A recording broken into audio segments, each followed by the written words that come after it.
Good morning, everyone. Welcome to Unity of Santa Barbara. And you'll notice a few changes, and I'll discuss those. Hey, I'm a little bit hot up here. I mean, yeah, that you got it, Ben? We're playing with some things. I normally don't have this on, so anyhow. I'm blessed and I'm honored to be sharing the platform with TJ Woodward and the lovely Reagan Thompson. Thank you, Reagan. And let's not forget our Unity band, Noreen Brokey, Randy Tico, and Renee Martinez, and the Unity singers are going to be up here. Are you ready for them? I know they're ready for you. I heard them practicing, and they sound wonderful. Well, as I mentioned, there's some changes, and I've been sitting with this when I knew I was coming up here this Sunday, and I felt that the service flow, it kind of has gone through some changes of its own. And I feel that there's two parts to it. There's the head and the heart.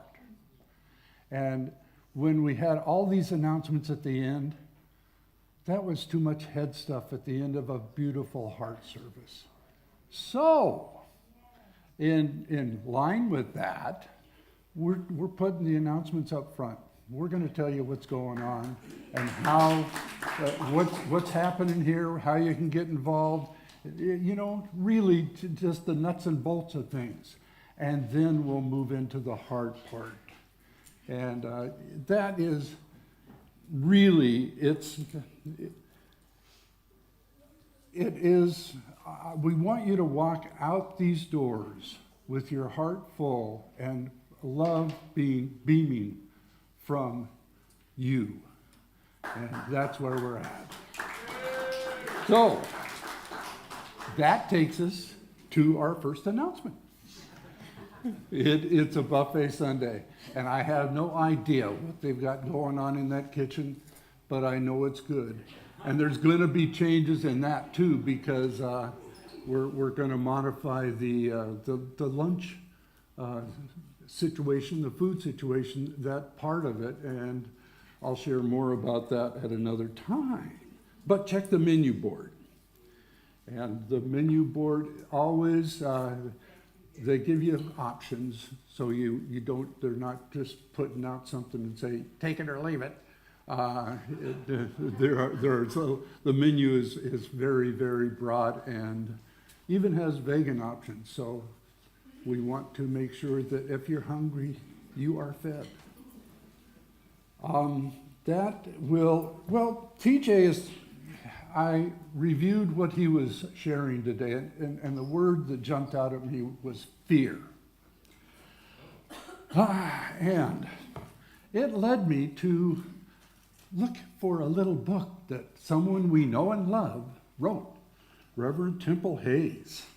And I wanted to share what her words were on fear. What is the reason for fear? And how do we let go of it? Well, very simply stated, fear is the absence of love. Fear is a feeling that we are separated from our source. The way out of fear is to focus upon love and gratitude. Now, there's a lot more in here about that, and a lot more from A to Z on how to speak unity. And we have these in wings if you're interested, and I'd encourage you to pick one up. Now, mark your calendars. Yes, there's a bunch going on, as always. Matter of fact, Amy, do you want to speak to David Kennett and what is happening with that?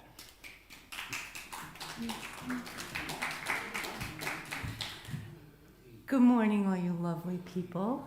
I'm up here solo without my bowls, which feels very weird. But David Kennett is coming next Sunday. He lives in Miami. He used to be in Santa Barbara. He comes back every couple of years. He's doing a sound healing workshop. He is an extraordinary healer, musician, vocal coach. It will be an immersive experience with some vocalizing, some individual sound healing, some group sound healing. It is not to be missed. And it's the first time he's come to Unity, and we want him to love it here. So give him a good audience. Next Sunday, 12 to 2. Thank you. And we'll be supporting David with the new sound system that we've been using for the sound bowls and for Reagan's meditation. And I will personally attest to the fact that it is a transformative experience. You will walk away knowing that you've been blessed. And speaking of Reagan, Reagan's coming back too. Memorable Mondays, the final chapter will be this Monday. Bent and I have been talking, and we want to do something, transform it. I mean, we're talking a lot about transformation around here. But Reagan, and she will be continuing with her meditations, and they will be the second Tuesday of every month. But come tomorrow night, and Bent, Mr. Migan, are you doing Monday, or are we just going to have Reagan here? Reagan next Monday, not this Monday. Oh, next Monday. Yes. Okay, well, I guess I better check my calendar. It's full. Thank you. Okay. Speaking of being back, Reverend Heidi is going to be here on the 1st, and she has a new, she calls it a soiree of silence, and it's your inner voice wants to be heard. The best way to hear this voice is to quiet the noise outside, and she invites you to join her for a guided tour that will help you find your voice. Now, as an integral ministry community, our evolutionary purpose is the place that we start, the place that we have started. We started this almost a year ago. And the evolutionary purpose statement is the beginning. And I'd like you to share that with me now. We are transforming lives and inspiring people to make a positive difference in the world. That feels so good. And we do light the peace candle every Sunday. And peace is what we are all about. And we send that peace out to our community and to the world. Now, a quick aside. I was here yesterday and finishing up a few things, and I met with the regional director for Unity Southwest Region. Her name is Reverend Charlie Tupper, and she got her start some 25 plus years ago in Tustin. And we had a very, very good conversation and over lunch. And we are one of the 2 top unities in the region. She is just focused on helping all of them, but she really wants to help us too. And she's offered full support. They're planning a conference. They're going to help with the youth department. So there's a lot more that I'll share as it unfolds. But just want you to know that Unity holds us in high regard, and with the change from Unity Worldwide to Unity Headquarters taking over the show, there's going to be some wonderful things going. And one of those things that I know that Shirley Campbell will be very interested in is that we're going to, I told Reverend Charlie, I said, we need foundational. We need to know where we came from. We need to know how Charles and Myrtle had created what we share today. So we're going to start a whole series of courses that will teach the basics and the foundational information and lessons that are unity. Yes, and let's see.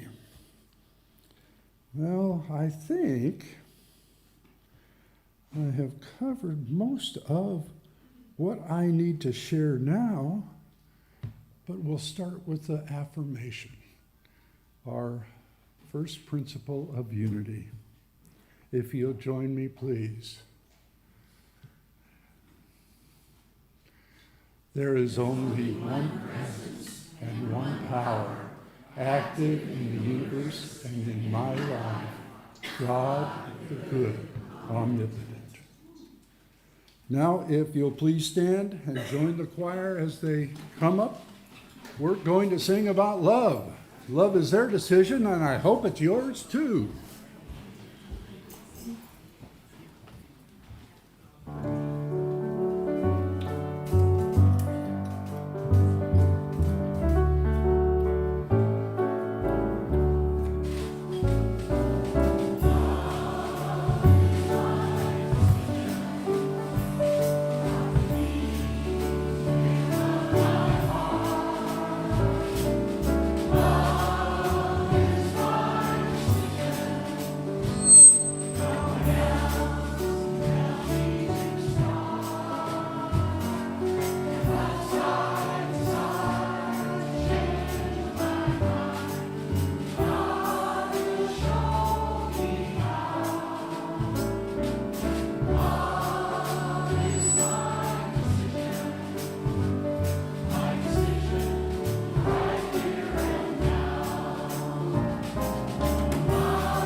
And love is your decision.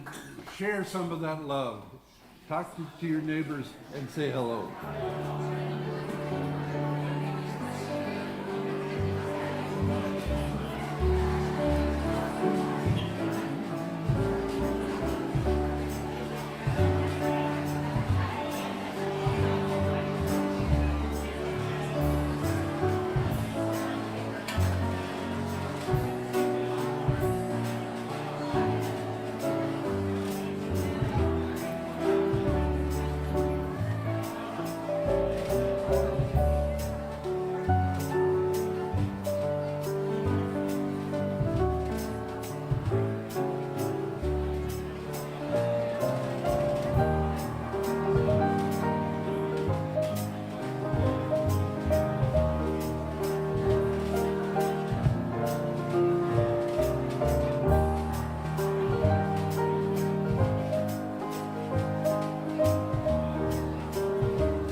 There's a lot of love going on here. Let's all bring it back together. You know, I hate to break up the love fest, but oh yes. Well, we're going to move to today's daily word, and that is Jim. Daily word. 1, 2, 3. There we go. World peace. The peace of my soul brings peace to the world. The Bible's sacred pairings, lions and lambs, swords and plowshares, reveal that peace becomes possible when I and others hold life's polarities in harmony. These verses remind me that wholeness arises not from opposition, but from integration. Within all people, strength and tenderness, boundaries and compassion, courage and vulnerability arise from the same divine source. Lion and lamb are not rivals, they are facets of one creation. Sword and plow are not contradictions, they are different tools for transformation. Peace begins when we see that opposites, both within and around us, can be allies rather than adversaries. As this realization takes root, any impulse to defend or harden begins to fade. They shall beat their swords into plowshares and their spears into pruning hooks. Nation shall not lift up sword against nation. That's in Isaiah 2:4. Now, at this point, we want to welcome you again, both here and online. Hello, everyone out there. Thank you for joining, and we appreciate your presence. We're blessed to have you here and online. We are family. We are the family of Unity of Santa Barbara. And we want to ask you to please leave any comments, and that means you people here in the congregation today, if you have something to share, we want to hear it. But we are here to serve you. Now we know the live stream reaches out to many points in the world, and TJ has blessed us with his presence, and one of the upsides of TJ speaking here, he's got a heck of a fan base, and and he really does bring a lot of people to us. And there's a lot going on too that we're going to be transitioning again, to a new platform that will reach out with social media to more and more people. And we're attracting people that aren't familiar with Unity, or they're familiar with the Unity. Matter of fact, we had a guest that signed up to be a member, and she moved to Santa Barbara so she could come to Unity of Santa Barbara. Yes, we're doing something right, I think. We also want to welcome any new guest. Is there anyone here for the very first time? You can raise your hand. Thank you. And Clifton has a welcome packet for you, or Amanda, I guess. She beat Clifton to you. And Clifton has some mala beads. Welcome. And the welcome table has a plethora of information on Unity, and also you can speak with any of us, and we're happy to share our experience and our life in Unity. Me personally, I started in 1976, so it'll give you an idea. I've seen many Unity communities and been blessed to serve them as well. And our youth, yes, Susie has captured them in the chapel. And I encourage her to give them some time out in the courtyard, and we may be doing that. We have new youth that will be coming with the Montessori school that is now in attendance here starting in August. So we have a lot of new youngsters from age preschool to grade 6. So it'll be a lively place. We see that aliveness when Interact is in session. And oh my goodness, you come on this campus when they're here and you won't believe the energy is over the top. And we do believe in the power of prayer. The power of prayer is what it is all about. It is love in action through you, through Spirit. And we have prayer chaplains. Are there any prayer chaplains? Kiota. She'll be happy to share with you if you have on your heart, you have something you want to share in confidence. She will be up front after service. If you prefer, there is a prayer box in the atrium, and you can write it down, and we will pray with you for 30 days. And we will send it to Silent Unity, which has been praying for 24 hours for over 100 years. So, and they pray for 30 days as well. Now, one last thing about prayer. The chapel is a very, very quiet, sacred place, and it is named after our lovely Shirley Campbell. And she's the personification of unity and the silence and the prayer that is so, so needed in these times. The chapel is available for you. If there's nobody in there, you're welcome to go in and spend time in silence. And surely you'll notice that I took out all the furniture that was stored in the front. It's no longer there. Now, Dr. Jim Quacko is going to lead us in holy ground as we prepare for our meditation by Reagan Thompson.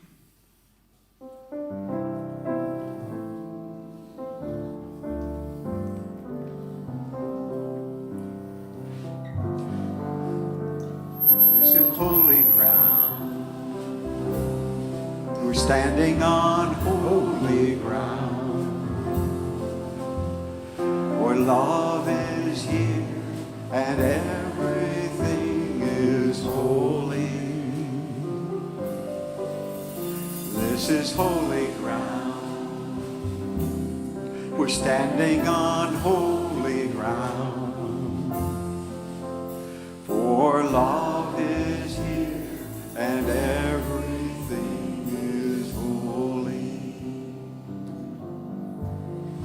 This is holy ground. We're standing on holy ground. For love is here and everything is holy. This is holy ground. We're standing on holy ground. For love is here and everything is holy. Love is here and everything is holy.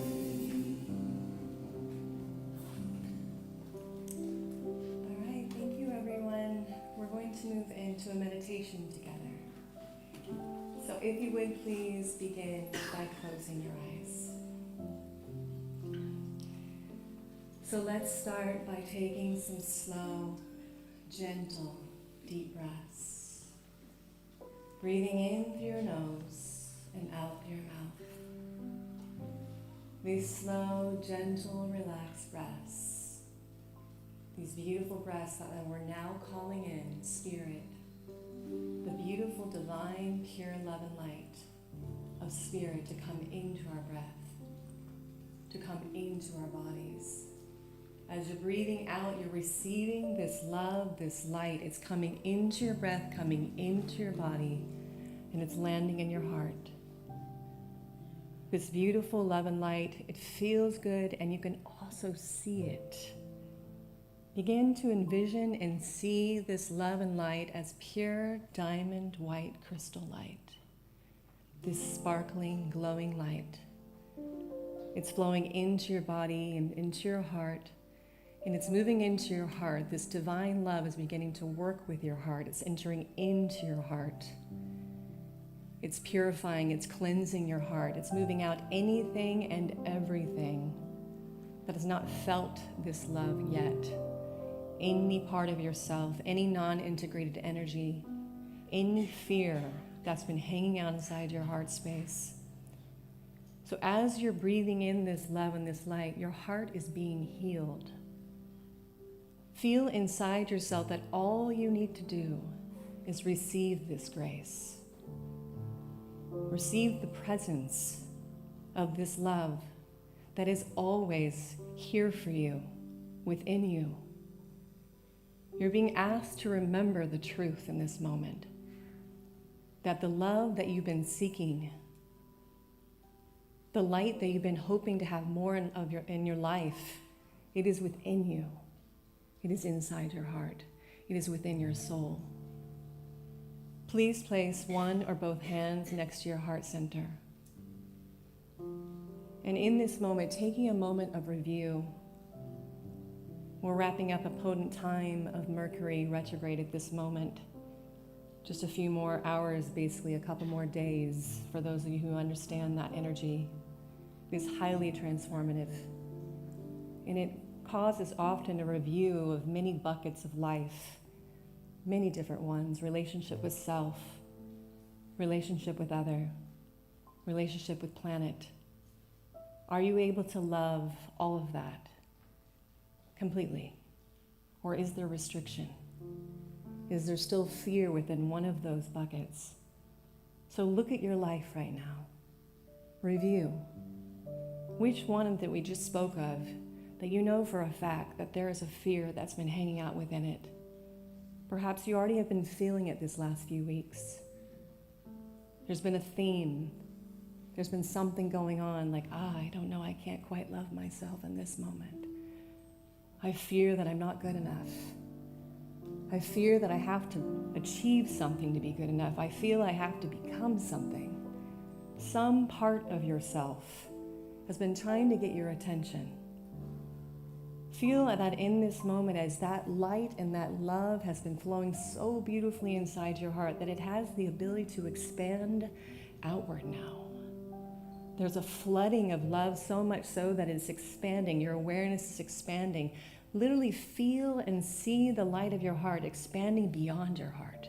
It's expanding beyond your heart. It's moving into your body.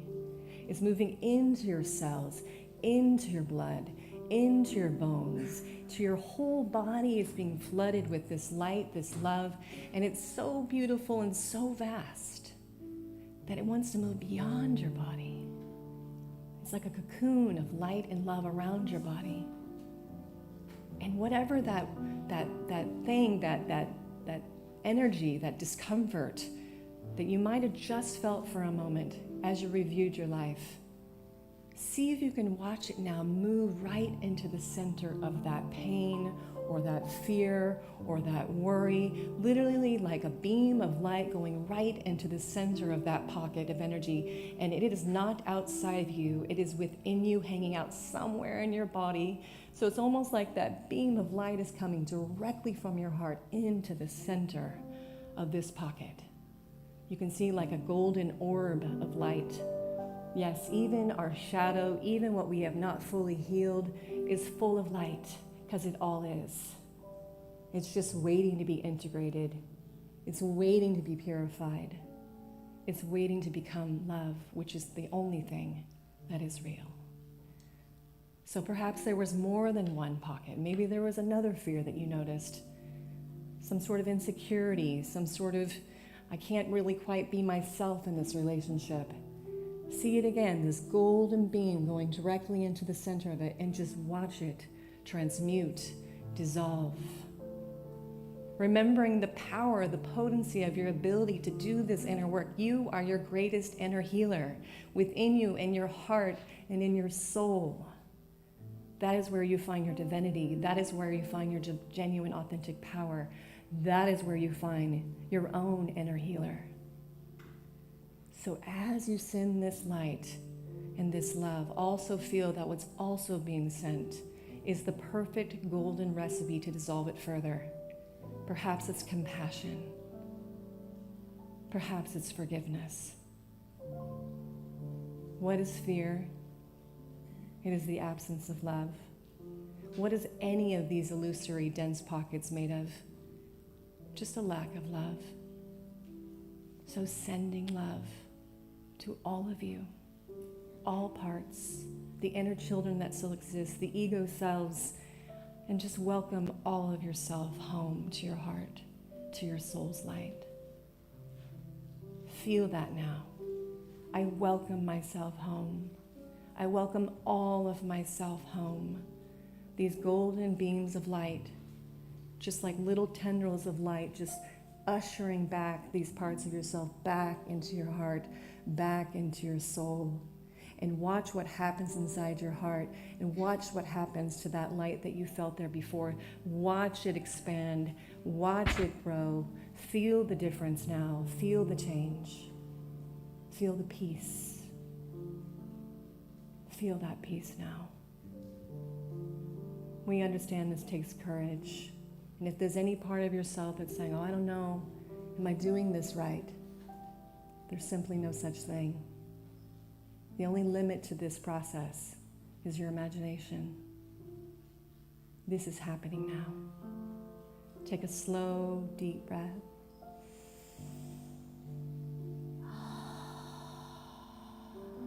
One more slow, purifying, deep breath. As you're breathing out, you're letting go of what's been purified.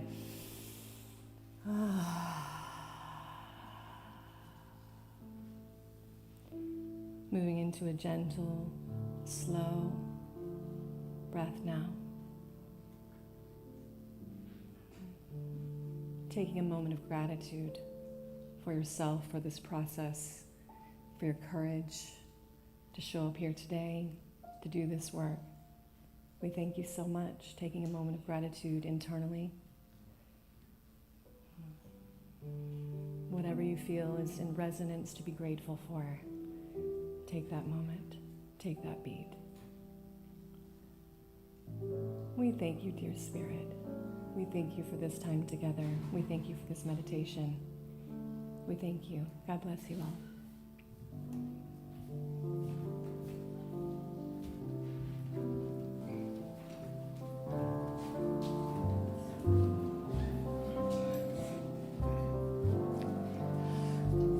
This is holy ground. We're standing on holy ground. For love is here and everything is holy. This is holy ground. We're standing on holy ground. Love is here and everything is holy. For love is here and everything is holy.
Let's give them some more love.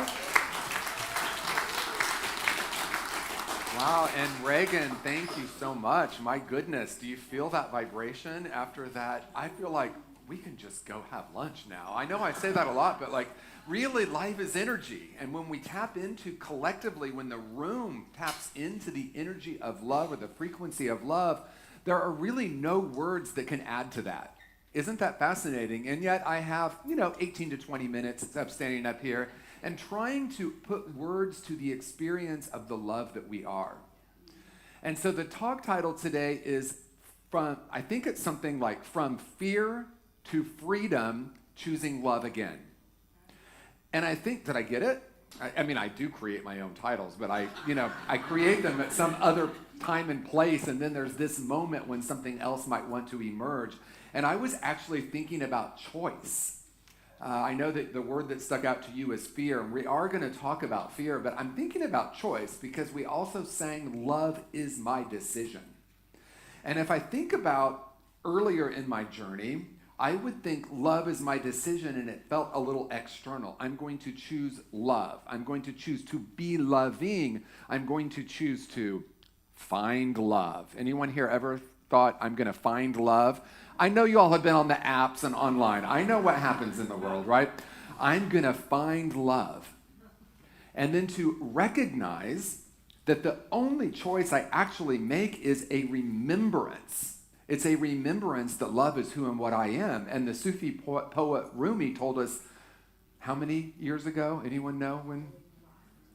I know one of you knows, so shout it out or just Google it and let us know when Rumi was alive. He said, we are not here to seek for love, and I'm going to paraphrase the rest because I never get the rest right, but to remove the barriers we put in the way of it or on top of it. In other words, love is who and what we are, and the decision that we make is to remember the truth. And the first principle of unity is exactly that. There is one power and one presence active in the universe and in my life, God the good omnipotent. In other words, love is who and what I am. How's that for a paraphrase? That is the frequency of who and what I am, and we are thrown into this world. We're brought into this world. I actually was brought in this world with forceps.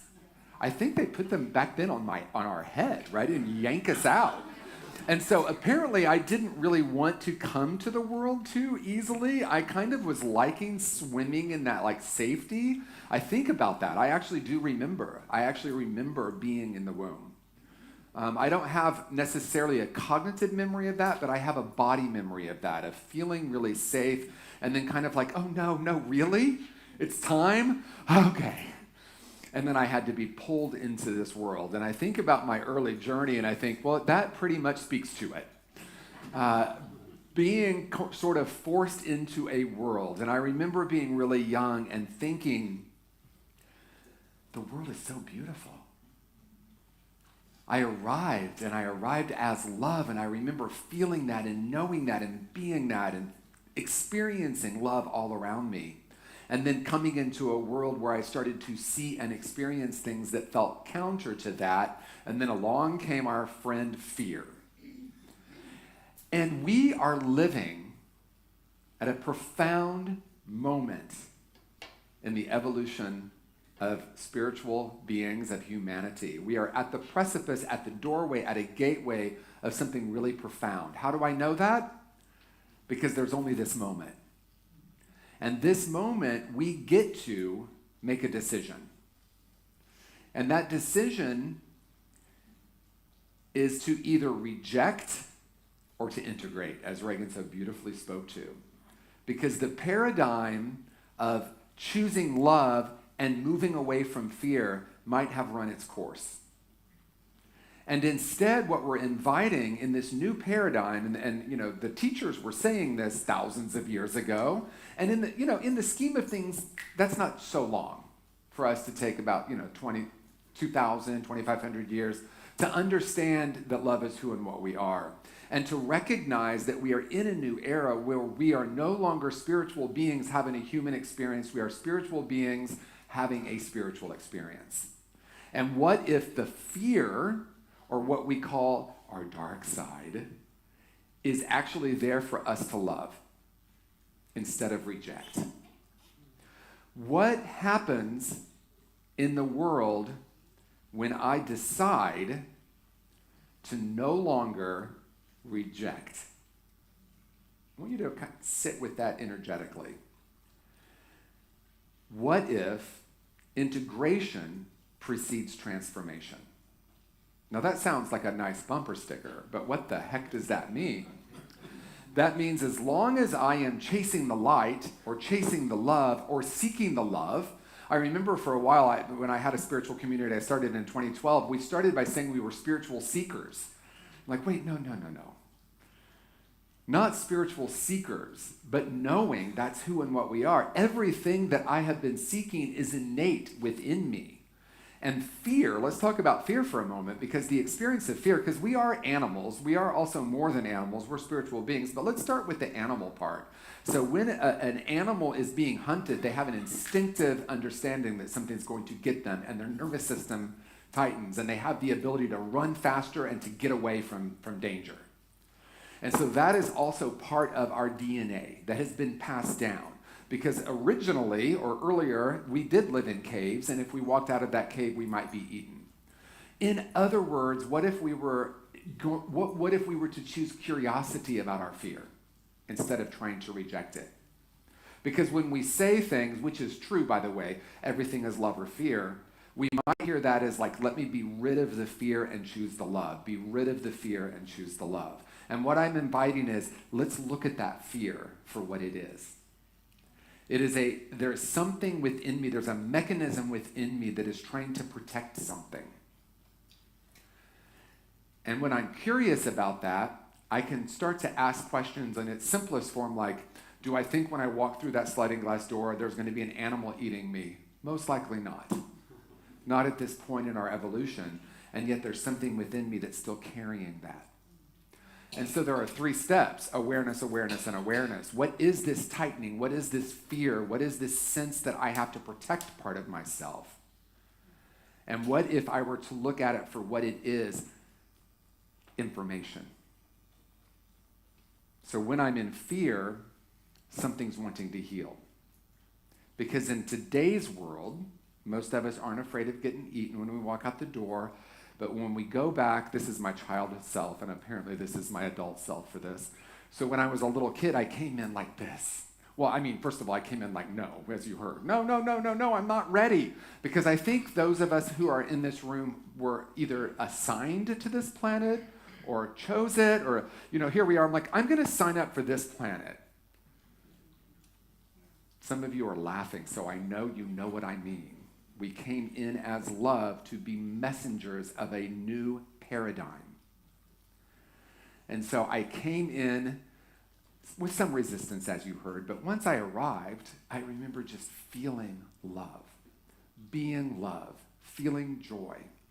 And then life on planet Earth began to happen, and I started becoming afraid.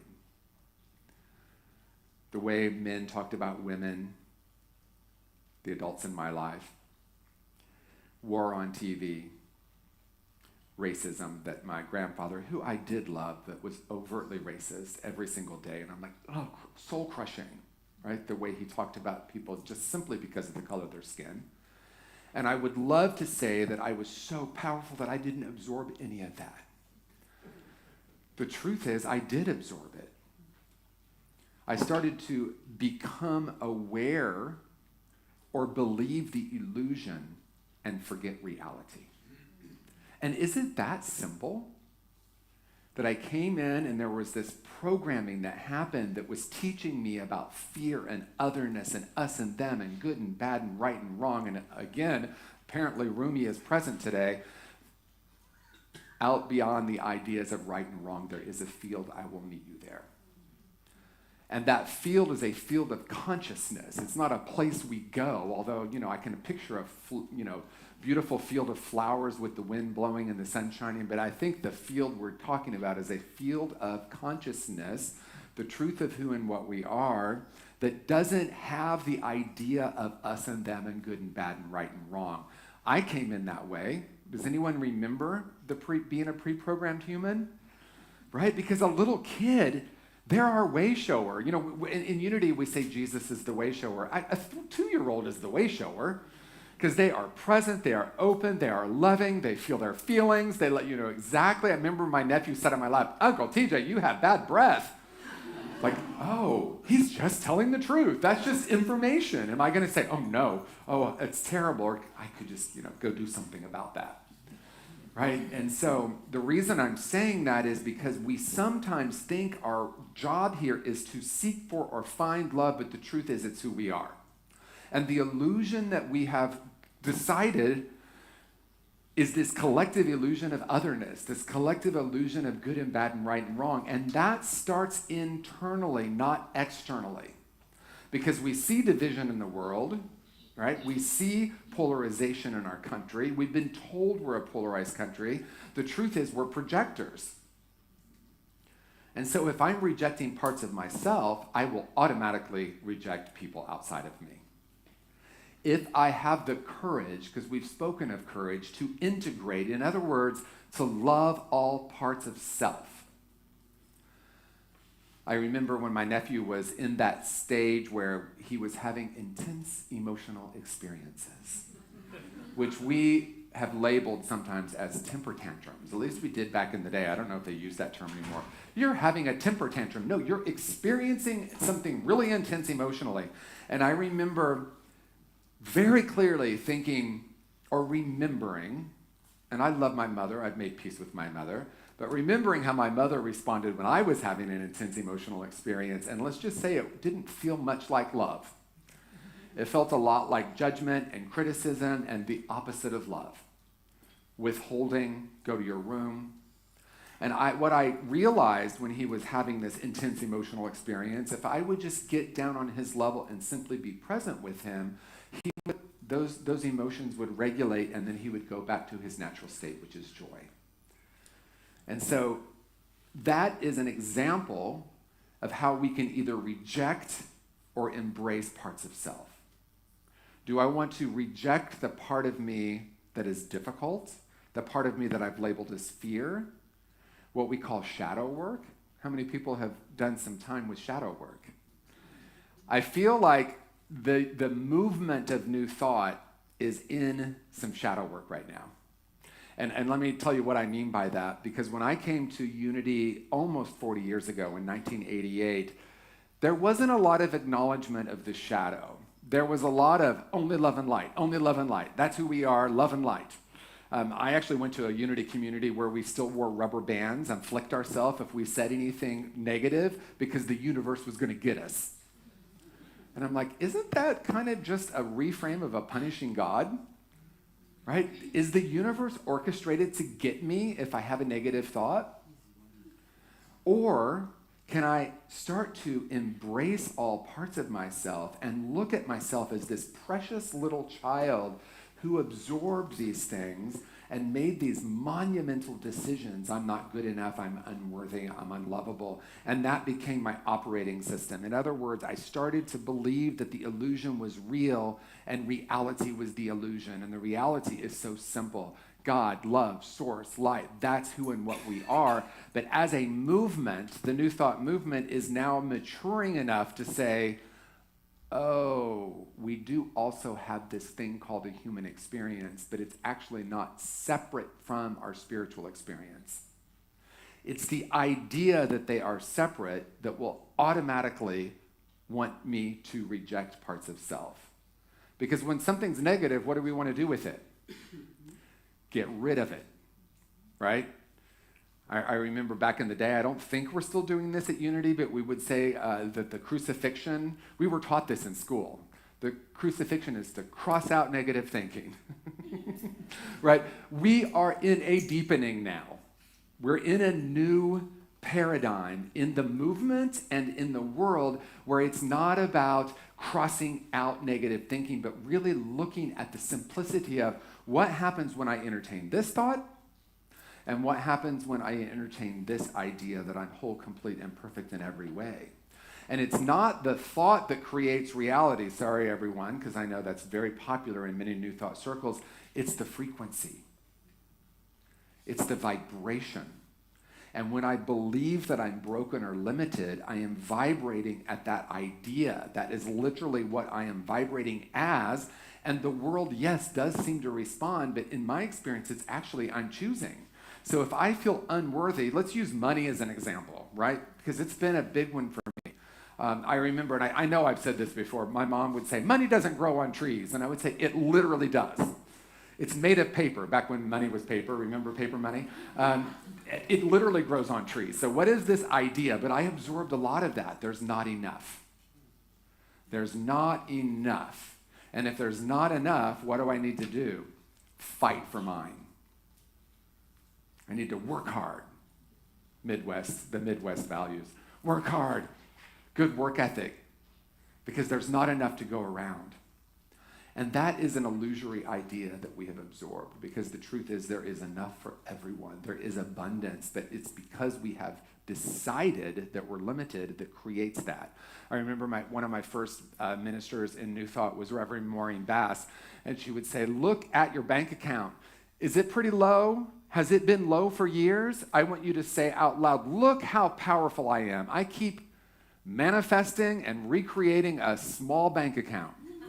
So you're powerful creators because your ideas and your frequency have created this as an outpicturing of consciousness, but not in a way of what we call metaphysical malpractice, which is blaming myself for my life circumstances. But when I pause and say there is a greater reality here, the ultimate truth is love is who and what I am. And when I am in that vibration and in that frequency, doors seem to open. When I'm living on purpose, doors seem to open. I don't need to reject my old ideas. I can simply look at them for what they are, which is an illusion that I have picked up and decided that's real. Do you hear that? Can it be that simple? Yeah? It can take a lifetime and it can happen in an instant. And sometimes in those instantaneous moments, we have the transformation. And we say, oh my gosh, I have touched reality. I've had many of those experiences where I suddenly thrust into the awareness that there's only one, that there's only love. I've had many experiences where I can no longer see anyone as separate from me, but I can see that it's all different cells of one organism. I've had that exact experience. I've had the experience where I see that that chair isn't actually solid. And then my mind comes back in and says, oh, it is solid. Look, we're sitting on it. But we know that it's actually not solid, but we experience it as solid. And we experience it and trust enough to say, I'm going to sit on this chair and it's going to hold me up. Now, that's, obviously a metaphor for how are our thoughts and the frequency attached to it creating what we call reality. And what happens when I make the decision to question every idea I've ever had? Every idea I've ever had about separation, about fear, everything I notice in my body, and it always starts with gratitude for me, not rejection. And maybe that's the simple message this morning. It's, am I wanting to reject parts of myself that don't seem spiritual? Because I know y'all, we're New Thought people. That's not spiritual, right? It's not spiritual to have a judgment. But I know I've shared this, but I took a 30-day challenge to not have any opinions. I know some of you are laughing because you know how that went. About 30 seconds in, I was like, ooh, my mind is opinionating. Opinions, opinions, opinions, opinions. And I thought at that moment the idea was to quiet the mind. And I actually have been taught in some meditation circles to quiet the mind. How has that gone for you? But to understand the nature of the mind, that it is always sorting and separating. Are you safe? Is it good? Is it bad? Is it right? Is it wrong? To understand that that's its function, just like I wouldn't say I want the heart to stop pumping blood or the lungs to stop breathing. And so that exercise allowed me to understand that the goal wasn't to be rid of opinions, but to understand that there's a place within me that's beyond those opinions. And that place within me, that essential beingness, can then witness, observe the thoughts. Isn't it interesting that I'm thinking that? And once I started to become curious about the thoughts, they started to lose power. Then it became a fascinating exploration into the function of the mind. And once I made peace with that within myself, I was less activated by someone else's opinion that seemed to be different than mine. Wait, that's freedom? That's freedom? Freedom to be curious, freedom to be open, freedom to actually hear someone and honor their mind doing what it does, but not get activated by it. The greatest freedom we can ever experience is freedom from the reactive impulse, and the reactive impulse is fear. It is something unresolved within me, usually from over here when I was a kid, when I absorbed and decided something about myself, something about the world isn't safe. I'm broken, I'm damaged, I'm small. That frequency was my operating system, and I kept replicating it over and over and over again. I came to New Thought. They said, change your thinking, change your life. I spent a decade at war with this. Okay, maybe 20 years. Let me think. At least 10 years. Quiet the mind, change the mind, don't think that, rubber band, all of that. And then I'm like, oh, there's something profoundly different when I can become the observer of those thoughts. To discover the place within me that's unharmed and unharmable and essentially whole and complete. And then I can say, isn't it interesting that I'm thinking that? And then someone else has an opinion or a thought or an idea, and I say, isn't it interesting that I'm thinking that? Because there's only one of us here. And that is a really wonderful intellectual concept for some of us. And what does the embodiment of that look like? The embodiment of that looks like, to me, that I can become open and receptive instead of reactive. And if I find myself, no, let me say that again. When I find myself reactive, I love that part of myself now. Because I know that that is coming from, as Temple says, my woundology. My wound is being activated, but that's not something bad or wrong. That's something that wants to be integrated and loved so that I can have the experience of returning to a truer vibration. In other words, think of myself as the 3-year-old having a temper tantrum, because that's really what it is. I'm on social media and someone says, ooh, I feel that little, That's that same thing. And I can try to push that down, or I can love that part of myself. I can meet myself. I can go eye to eye with it and say, I love you just the way you are. Because loving myself exactly as I am doesn't mean that I love everything I've ever done.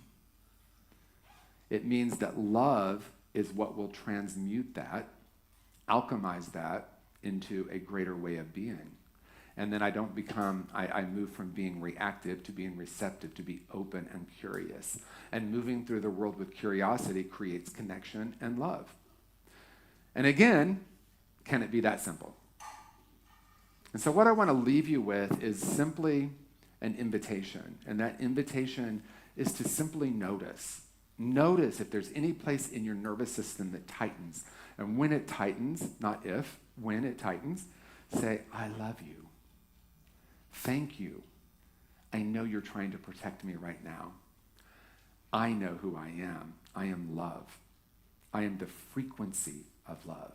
And I can be that love while also welcoming this part of me that believes that that needs to be protected, because love does not need to be protected. And so fear, yes, it's an absence of love. The Course in Miracles says everything is love or a request for love. So when I move into what's the request within me in this activation, there's a Buddhist saying that says if someone shoots you in the heart with an arrow, you might want to be concerned about the arrow, right? Instead of like, why did you just do that? So when I'm tending to this in a gentle, loving, and integrative way, I start to understand that the reality of life, of who and what we've come here to be, is the frequency of love. And being that frequency of love creates more of it. And so, yes, we can create a world that works for all, but not by creating a world that works for all, but creating an inner world that works for all. And then I no longer reject. Are you ready for that level of freedom? Do you know that it's possible in this moment? Yes. And so all we need to do is say, I am love. So say it together, I am love. I welcome all parts of myself. I embrace my fear. I appreciate my fear. And I know love is more powerful than that. And because I know that, everything just changed. I'm in a new world that I have created from the inside out. I could do this for like another half an hour. I'm not wondering how long we could keep going. Thank you, everyone. Peace and blessings. Peace and blessings. Yeah, TJ. Whoa. Well, and if you want more of TJ, he'll be in the chapel at noon. You didn't share what is the title of your workshop? I'm not sure if I know the title of the workshop, but we're going to be looking at limiting beliefs, how they were developed, and how we can love them enough to move beyond them. So that's what we're going to be exploring. More love. More love. More love. Okay. This brings us to, and there are no announcements. That was it. So now is the time that we prepare for our offering. This is a time for those of us who call Unity of Santa Barbara home, our spiritual home, to practice co-ownership of this ministry. As an integral ministry community, we understand that giving is more than supporting a church. It is participating in a shared purpose. Our financial contributions are one of the ways we take responsibility for the health and future of this ministry, and is an expression of gratitude, stewardship, and conscious participation in what we are creating together. Join me in our blessing as we bless this offering, please.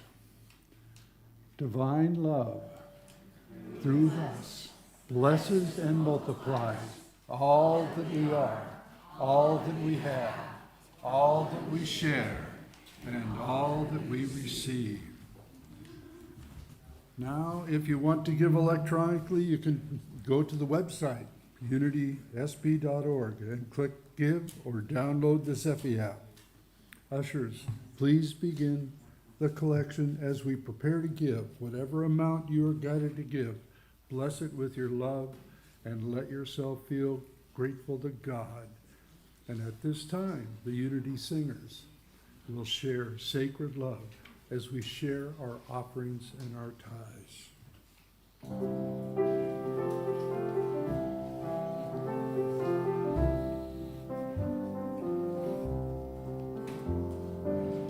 You are sacred love.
Thank you, Unity Singers. Will the ushers please come forward?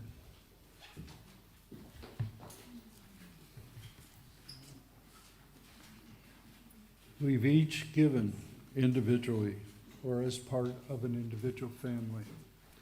Now it's time to receive this offering together as a spiritual community. Thank you, God, for providing all the resources we need to continue to transform lives and inspire people to make a positive difference in the world. Thank you.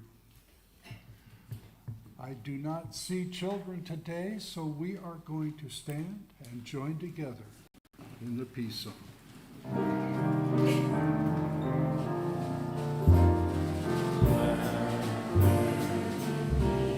On earth and let it begin.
The presence of God washes over us.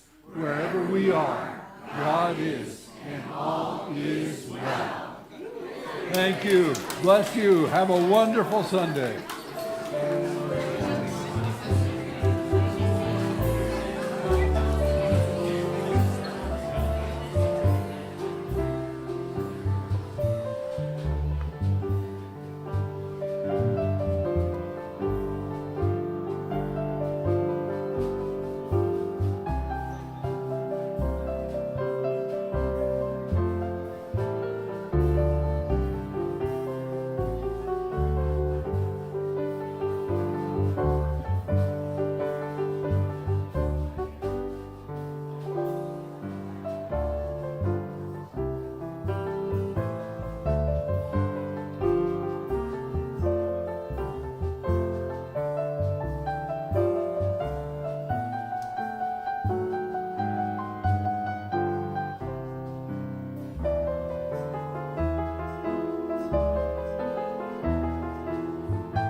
Block it up.